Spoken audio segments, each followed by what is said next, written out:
ঢাকার পাশেই নড়বড়ে বাঁশের সাঁকো, কাদামাটির রাস্তা। বড় বড় যানবাহন তো দূর, মোটরসাইকেল দিয়েও সহজে পার হওয়া যায় না এ রাস্তা।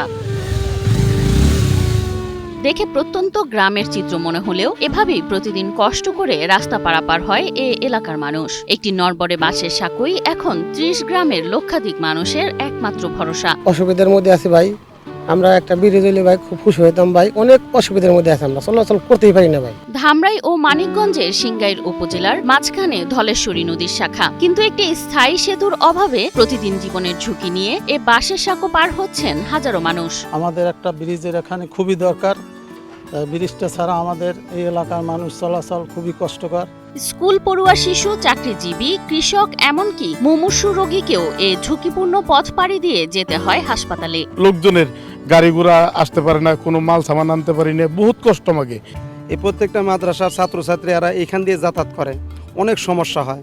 এই জন্য ব্রিজটা যদি হয় তো এলাকার জন্য আমাদের অনেক উপকার হয়। স্থানীয়দের অভিযোগ, দশকের পর দশক ধরে সেতুর দাবি জানালেও এখনো মেলেনি কোনো স্থায়ী সমাধান। এই অনেক সময় অনেকবার আসছে, এমপি মন্ত্রীরা আসছে যে ব্রিজ করে দিব, আজ পর্যন্ত এটা হয় নাই।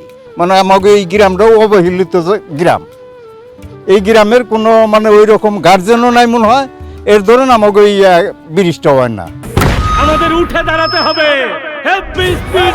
সকল অন্যায়ের বিরুদ্ধে রুখে দাঁড়ানোর এনার্জি পার্টনার। জনসাধারণের এই দীর্ঘদিনের দুর্ভোগ ও স্থায়ী সেতুর দাবির বিষয়টি নিয়ে ইতিবাচক প্রক্রিয়ার কথা জানান ধামরাই উপজেলা নির্বাহী কর্মকর্তা মোহাম্মদ আল মামুন।